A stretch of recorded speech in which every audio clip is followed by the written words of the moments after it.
adanya Undang-Undang Desa Nomor 6 Tahun 2014 tentang Desa, banyak perubahan yang dialami oleh salah satu Mencari anggaran itu kabupaten yang lainnya bisa mengelola keuangan tersebut dengan sendiri.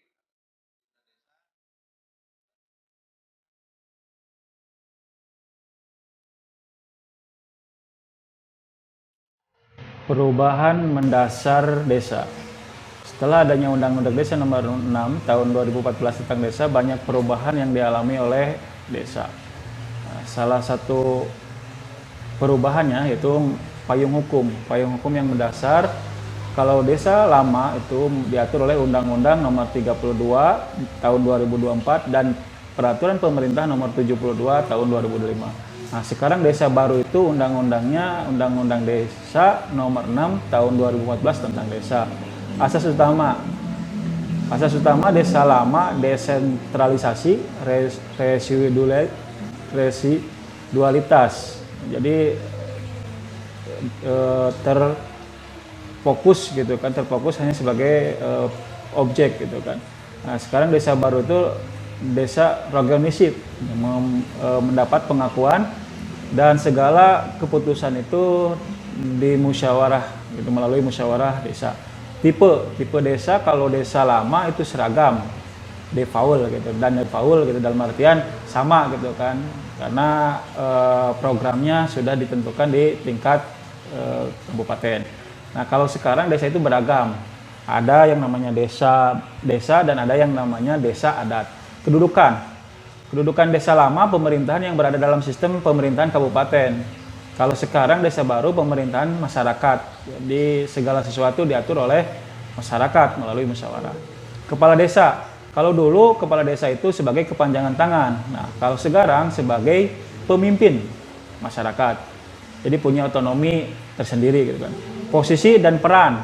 Kalau dulu kabupaten mempunyai kewenangan yang besar dan luas. Kalau sekarang kabupaten mempunyai kewenangan yang tidak terbatas gitu kan. Yang terbatas dalam artian karena desa menjadi otonomi gitu kan, otonomi dan bisa mengatur rumah tangganya sendiri gitu kan.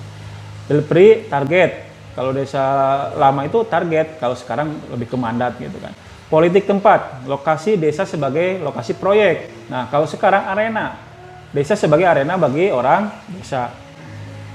Posisi dalam pembangunan, nah ini dulu itu desa sebagai objek gitu kan. Objek itu dalam artian misal di kabupaten pengen membangun A di desa A, ya dilaksanakan langsung gitu, hanya sebagai objek. Kalau sekarang sebagai subjek, dalam artian sebagai subjek ini keinginan desa itu kan, masyarakat punya keinginan seperti ini itu bisa dimusyawarahkan melalui musyawarah desa, terus direncanakan, setelah dilaksanakan langsung dipertanggungjawabkan oleh masyarakat gitu kan.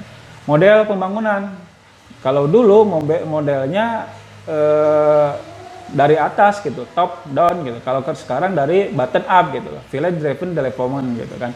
Nah, dalam pendekatan imposisi dan mutilasi sektoral. Nah, kalau sekarang fasilitasi, emansipasi dan konsolidasi. Nah, ini kalau dulu sektor gitu, sektoral dalam artian ya pembangunan ya gimana tingkat kabupaten gitu. Kita hanya bisa menunjukkan lokasinya di mana. Kalau sekarang enggak, melalui proses-proses musyawarah gitu kan. Ada musyawarah dusun, ada musyawarah di tingkat desa. Nah, komponen dasarnya dasar konstitusi ini yang merubah dari tadinya Undang-Undang nomor 32 tahun 2004, PP nomor 72 tahun 2005 menjadi Undang-Undang nomor 6 tahun 2014. Nah, dalam misi tidak ada gitu kan. Dulu itu tidak ada misi. Kalau sekarang negara melindungi dan memberdayakan desa agar menjadi kuat, maju, mandiri, dan demokratis, sehingga dapat menciptakan landasan yang kuat dalam melaksanakan pemerintahan dan pembangunan menuju masyarakat yang adil, makmur, dan sejahtera. Asas desa menjadi bagian dari desentralisasi. Nah, kalau sekarang asas utama regionisi dan subsidiaritas. Jadi segala sesuatu pengaturan dari mulai perencanaan, pelaksanaan, pertanggungjawaban itu dikelola penuh oleh pemerintah desa.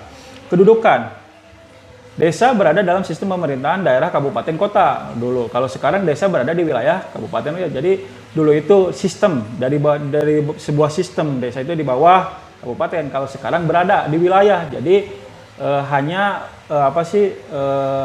otonomi saja yang yang tingkatan levelnya aja yang berbeda. Jadi sekarang desa itu sudah jadi otonomi gitu kan. Nah,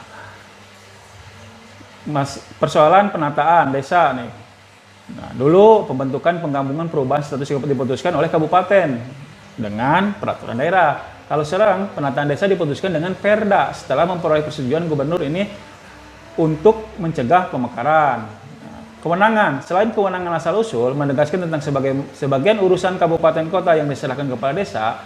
Nah, kalau sekarang selain kewenangan asal usul ditegaskan kewenangan lokal berskala desa. Nah, jadi desa bisa membuat satu ketentuan atau program melalui kewenangan desa gitu kan.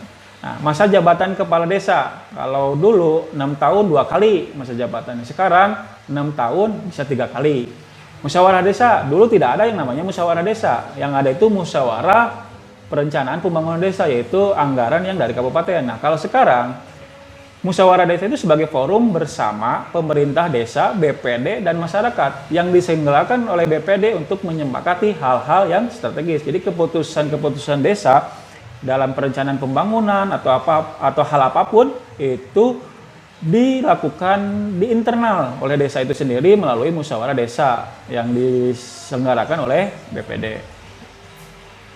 Nah, Sekdes, kalau dulu Sekdes itu PNS. Nah, kalau sekarang non PNS. Yang PNS tetap menjalankan tugas sampai menunggu keluarnya PP penempatan. Nah, jadi sekarang itu non PNS. Jadi dulu itu memang PNS, kalau sekarang non PNS untuk Sekdes. ADD.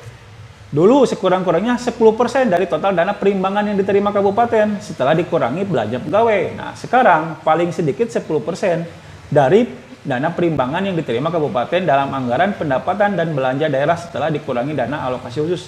Sekarang lebih besar anggarannya gitu kan. Anggaran dari APBN. Dulu dalam bentuk bantuan langsung masyarakat yang bertempat di desa. Nah, sekarang besaran lokasi anggaran yang diperuntukkan langsung ke desa ditentukan 10/100 dari dan di luar dana transfer daerah on top secara bertahap, yaitu adanya dana desa. Sekarang itu ada khusus dana desa. Kalau dulu nggak ada yang namanya dana desa. Nah, posisi dan relasi desa negara menurut Undang-Undang Desa. Negara nih. Posisi dan relasi. Negara melakukan rekognisi, pengakuan dan penghormatan terhadap eksistensi desa. Negara memberikan atau menetapkan mandat, urusan, pemerintahan, dan kepentingan masyarakat setempat kepada desa. Negara melakukan retribusi, uang, dan sebagai aset negara. Negara melakukan pembinaan, pemberdayaan, dan pengawasan terhadap desa. Nah, desa menjadi basis sosial bagi warga masyarakat, menjadi arena untuk merajut modal sosial. Desa menjadi arena politik dan pemerintahan bagi warga. Desa menjadi arena perencanaan dan penganggaran secara kolektif dan partisipatif. Desa memberikan pelayanan dasar kepada warga. Desa melakukan konsolidasi aset ekonomi lokal. Luar biasa. Ini posisinya desa itu sudah di posisi sebuah tatanan negara yang paling kecil gitu kan, dan paling bawah gitu kan. Dia bisa dalam bahasa ininya lebih merdeka gitu kan dibandingkan sebelumnya gitu kan. Nah, itu bagian-bagian